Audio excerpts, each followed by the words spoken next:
Eu estava no meu leito de morte, desenganada pelos médicos, quando meu irmão segurou minha mão e sussurrou que em 3 dias tudo finalmente seria dele. Mas o advogado tinha outros planos. Eu podia sentir a frieza dos seus dedos contra os meus, enquanto ele acreditava que eu não conseguia mais ouvir suas palavras. O monitor cardíaco ao meu lado emitia bips irregulares, e o cheiro de desinfetante hospitalar, misturado com flores murchas de velório, já prenunciava o que todos esperavam. Meu corpo estava fraco, quase transparente sob os lençóis brancos, mas minha mente permanecia cristalina, capturando cada palavra, cada gesto, cada expressão no rosto do homem que deveria me amar incondicionalmente, rapidinho, antes da história começar. Estamos com uma meta de inscritos e cada clique faz uma diferença enorme. Se inscreve agora e faz parte dessa comunidade que ama histórias como essa. Meu nome é Helena Santos, tenho 62 anos e construí um império imobiliário do zero. Comecei vendendo terrenos em loteamentos populares e, ao longo de 3 décadas, transformei aquele pequeno negócio numa das maiores construtoras de São Paulo. Prédios residenciais, shopping centers, complexos empresariais. Tudo carregava minha assinatura, minha visão, meu suor. Casei jovem, enviuvei cedo e dediquei cada dia da minha vida a erguer esse legado. Meu irmão Ricardo, 5 anos mais novo, sempre viveu à sombra do que eu conquistei. Enquanto eu trabalhava 16 horas por dia, ele gastava seu tempo em festas, relacionamentos casuais e investimentos fracassados que eu sempre acabava financiando. Ricardo nunca conseguiu aceitar que uma mulher, sua irmã mais velha, tivesse alcançado o que ele considerava território masculino. Durante anos, ele tentou me convencer a incluí-lo como sócio na empresa, alegando direitos familiares e promessas vagas sobre nossa infância. Eu sempre recusei, não por crueldade, mas porque conhecia sua natureza. Ricardo não tinha a disciplina, a visão ou a determinação necessárias para preservar o que levei décadas para construir. Ele via apenas os números finais, nunca o processo, nunca o sacrifício. Para ele, meu sucesso era sorte, conexões ou qualquer coisa menos o mérito que realmente representava. A doença chegou como um ladrão silencioso. Primeiro foram as dores de cabeça, depois a fadiga, até que os exames revelaram um tumor cerebral em estágio avançado. Os médicos foram diretos. Restavam semanas, talvez meses. Ricardo apareceu no hospital no dia seguinte ao diagnóstico, não com flores ou palavras de conforto, mas com uma pasta de documentos e perguntas sobre testamento. Suas visitas se tornaram regulares, mas eu percebia como seus olhos brilhavam sempre que os médicos mencionavam a progressão da doença.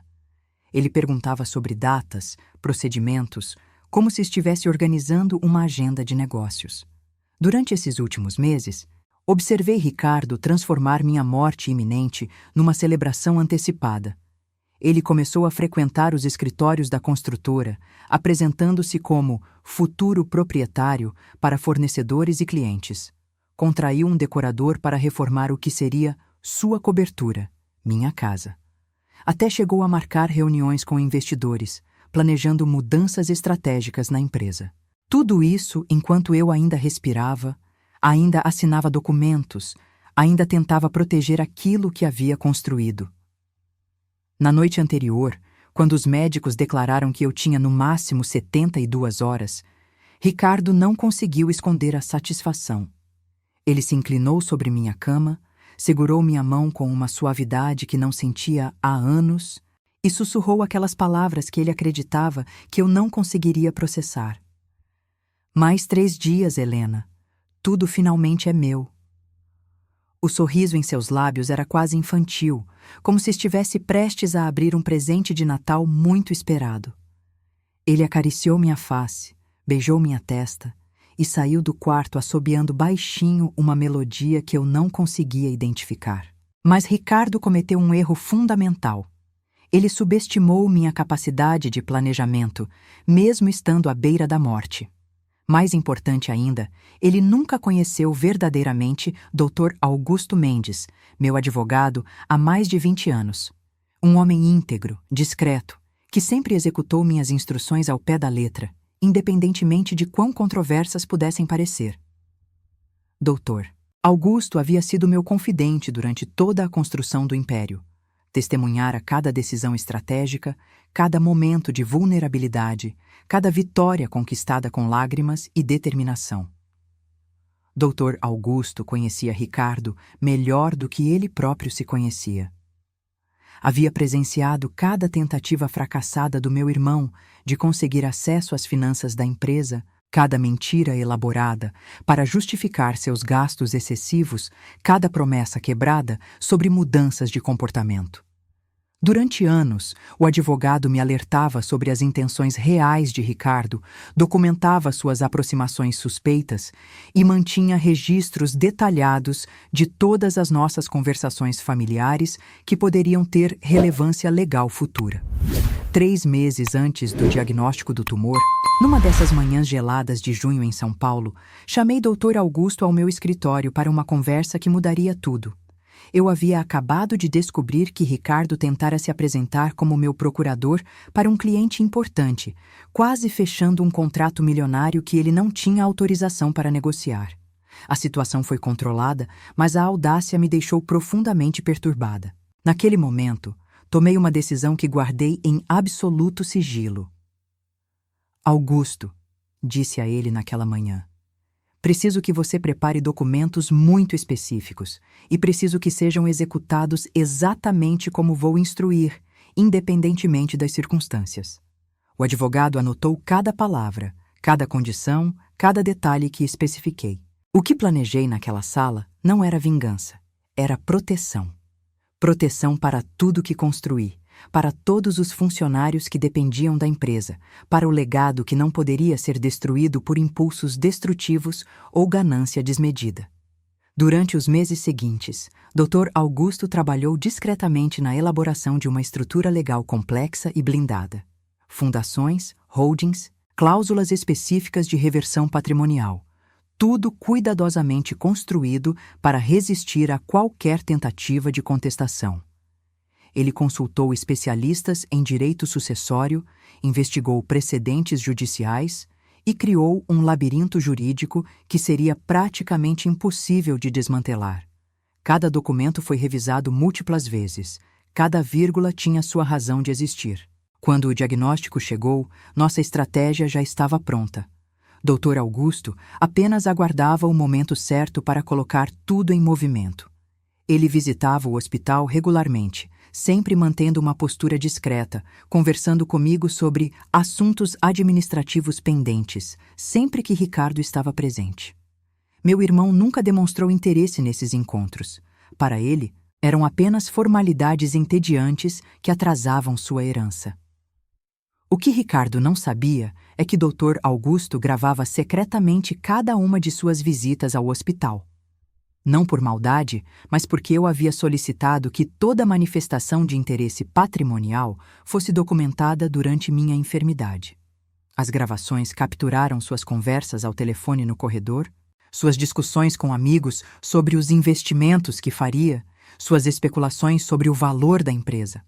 Cada palavra seria crucial para o que estava por vir.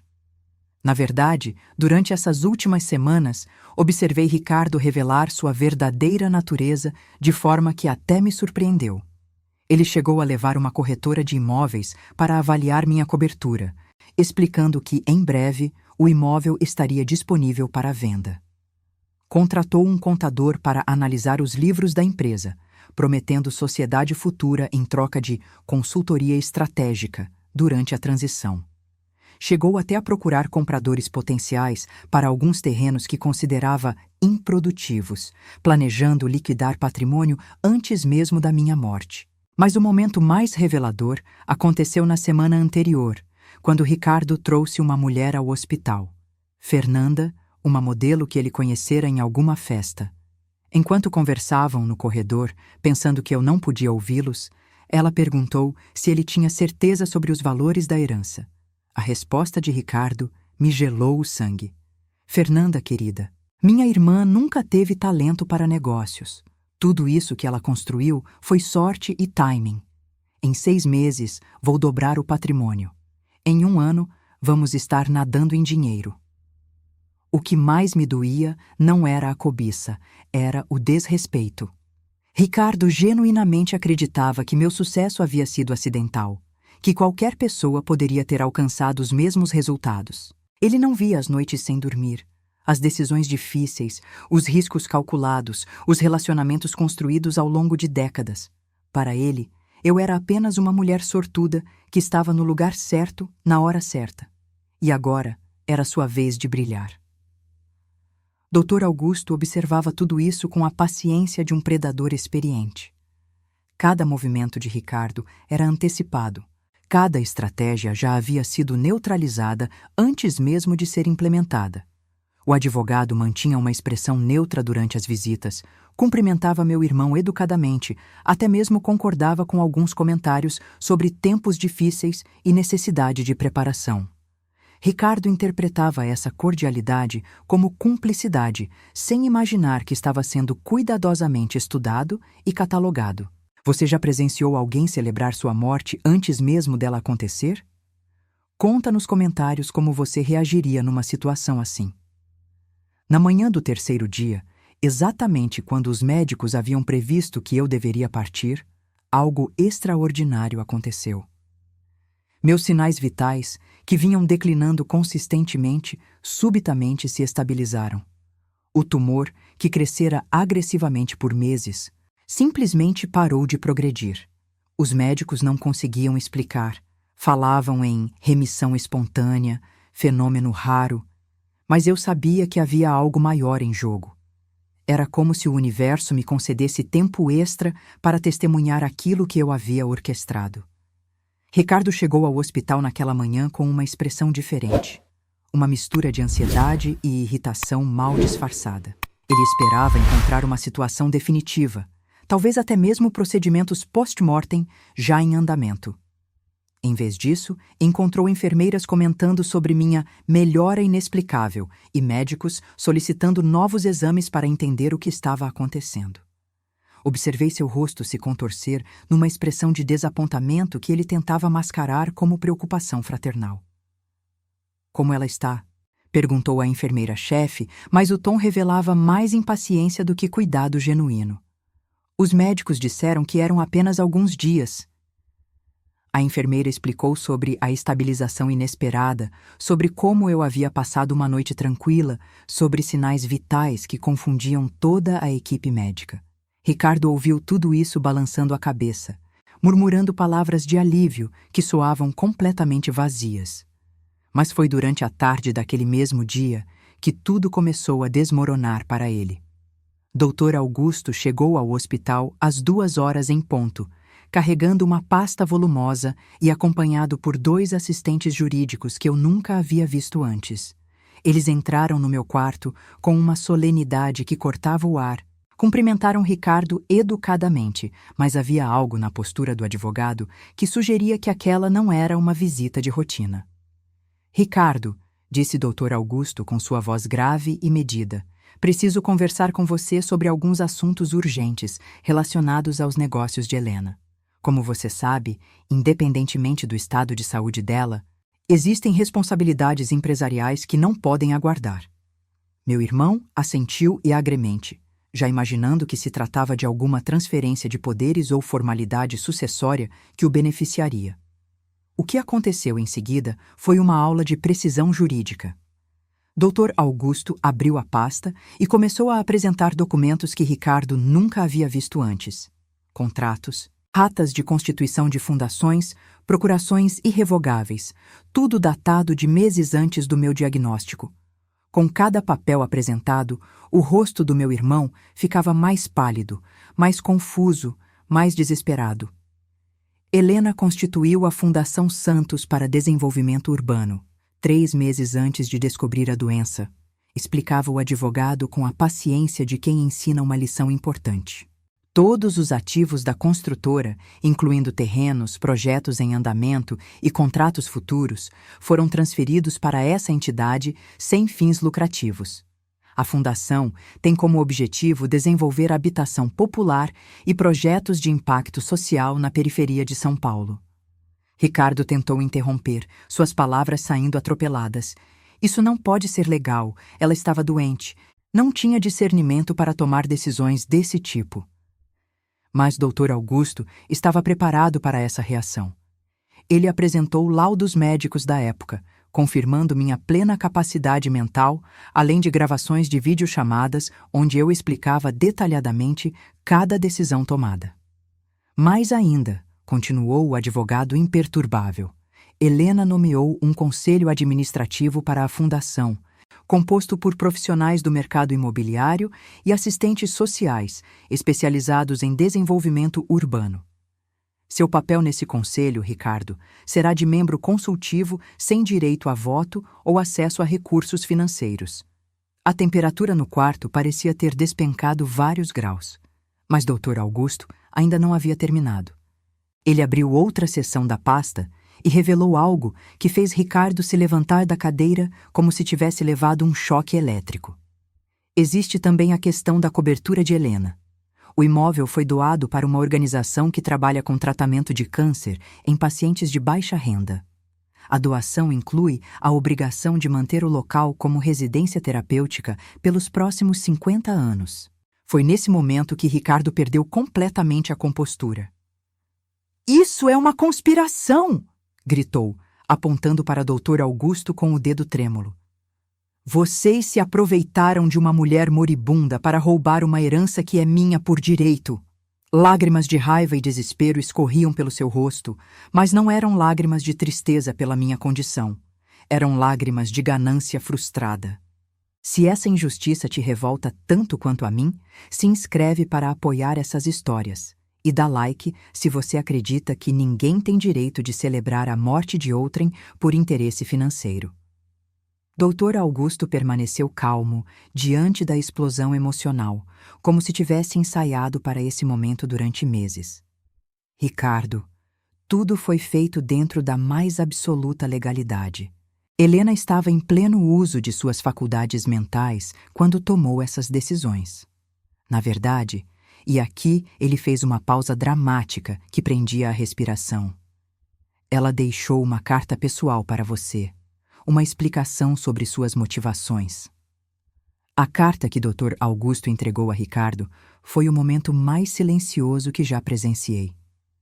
Meu irmão segurou o envelope com mãos trêmulas, como se o papel pudesse queimar seus dedos. Eu havia escrito aquelas palavras 3 meses antes, num domingo chuvoso, sentada na varanda da minha cobertura, observando São Paulo despertar lá embaixo. Cada frase havia sido cuidadosamente pensada, cada argumento construído com a mesma precisão que eu usava para fechar contratos milionários.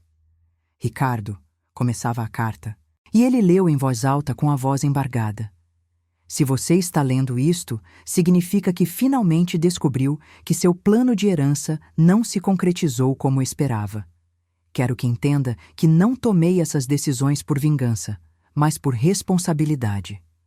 Durante 30 anos, construí um império baseado em trabalho, integridade e compromisso social. Não posso permitir que tudo isso seja destruído por impulsos ou interesses pessoais." Enquanto lia, Ricardo parava frequentemente, balançando a cabeça em negação, como se as palavras pudessem mudar se ele as relesse. Mas eu havia sido cristalina em minhas intenções. A carta continuava explicando cada decisão. Por que escolhi criar a fundação? Por que selecionei aqueles conselheiros específicos? Por que a cobertura se tornaria uma residência terapêutica? Não eram caprichos de uma moribunda.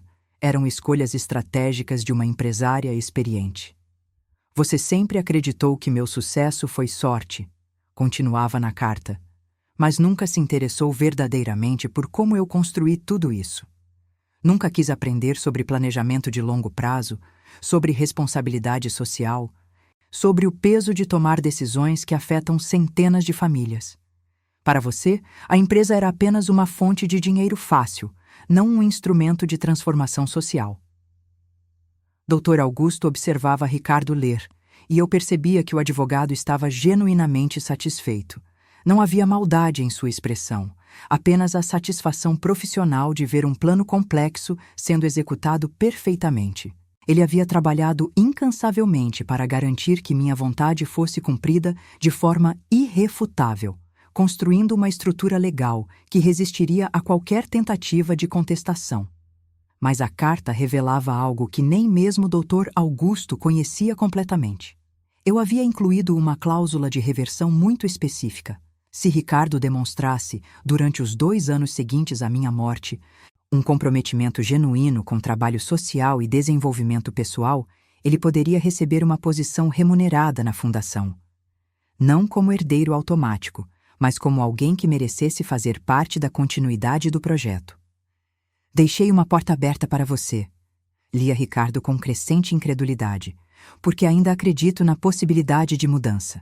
Se você conseguir trabalhar 6 meses consecutivos em qualquer organização sem fins lucrativos, se completar um curso superior em administração social ou área similar, se demonstrar que pode pensar além de seus próprios interesses, então conversaremos sobre sua participação no futuro da fundação.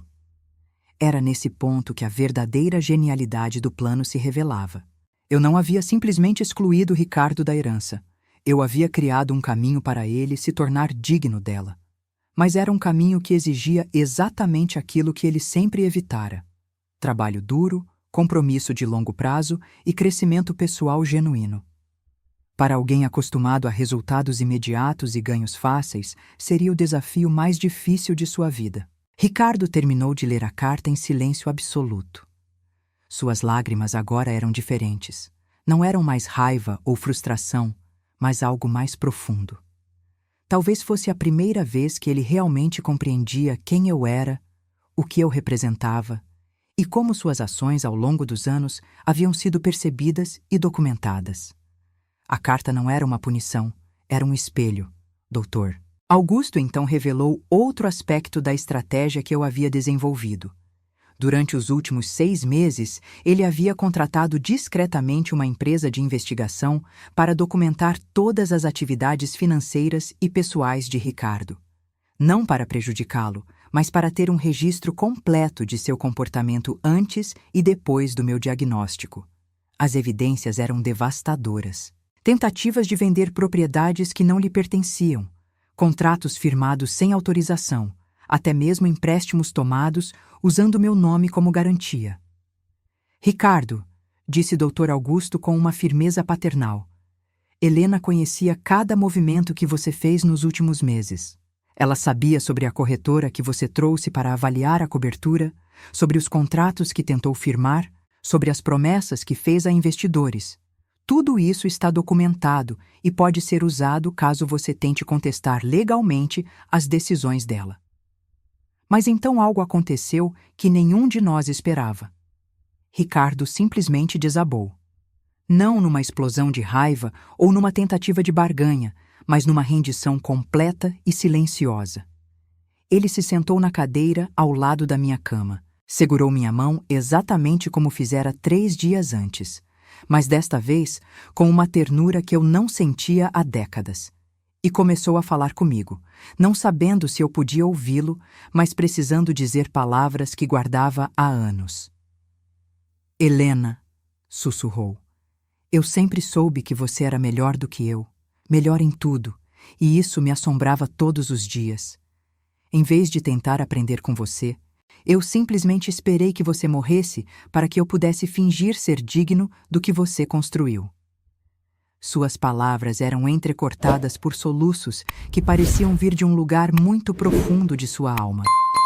Naquele momento, aconteceu algo que nem mesmo eu havia planejado. Meus olhos se abriram.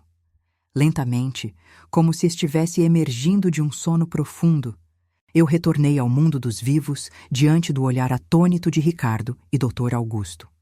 A expressão no rosto do meu irmão foi de puro terror, como se ele estivesse vendo um fantasma materializar-se diante de seus olhos. Dr. Augusto, por sua vez, sorriu discretamente, como se sempre soubesse que esse momento chegaria. Oi, Ricardo, disse com uma voz rouca, mas firme.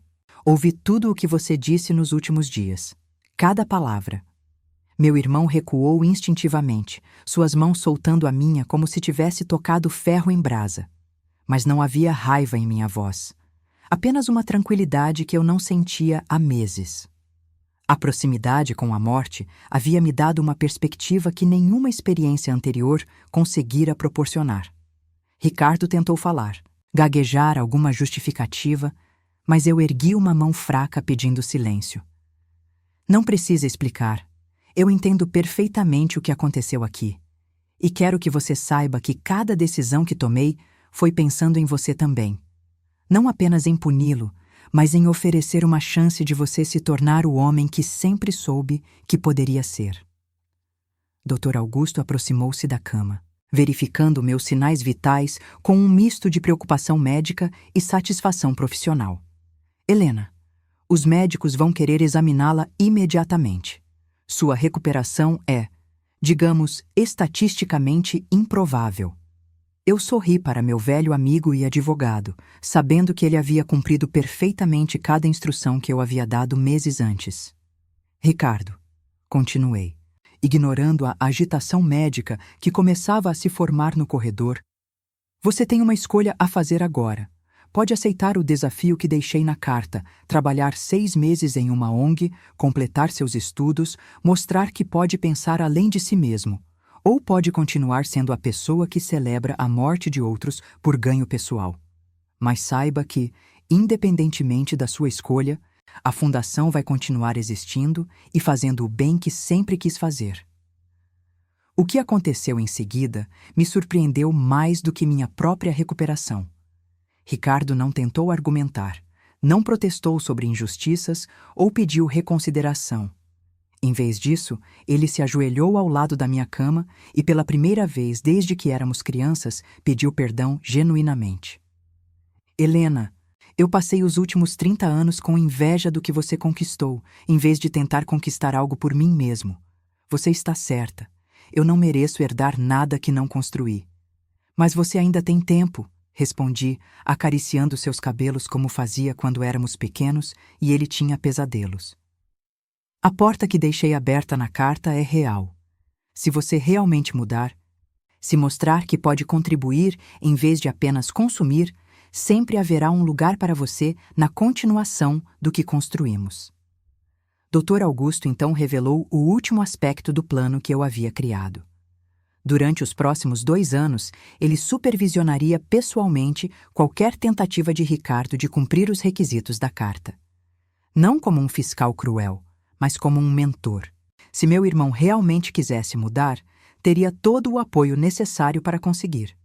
Cursos pagos, contatos em organizações sérias, até mesmo terapia psicológica se necessário.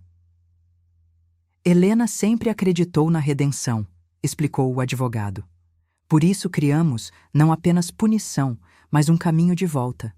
Ricardo, sua irmã poderia ter simplesmente te excluído de tudo para sempre. Em vez disso, ela construiu uma ponte. Cabe a você decidir se quer atravessá-la. Nos dias seguintes, minha recuperação continuou surpreendendo os médicos, mas eu sabia que não duraria para sempre. O tumor ainda estava lá, apenas adormecido. Eu havia ganhado tempo extra, tempo suficiente para ver Ricardo tomar uma decisão que mudaria sua vida para sempre. Ele começou no dia seguinte, se voluntariando numa casa de apoio para moradores de rua, no centro de São Paulo. Foi difícil para ele no início. Ricardo nunca havia trabalho realmente, nunca havia sentido o cansaço de um dia inteiro dedicado a ajudar outros sem expectativa de retorno financeiro. Mas algo estava mudando. Dr. Augusto me visitava regularmente para relatar os progressos. Ricardo chegava cedo, ficava até tarde. Estava aprendendo sobre gestão de recursos, sobre como conversar com pessoas em situação de vulnerabilidade. 6 meses depois, quando eu finalmente parti, desta vez para valer, tranquila e em paz, Ricardo estava cursando serviço social numa universidade pública, trabalhando meio período na casa de apoio e guardando cada centavo que recebia.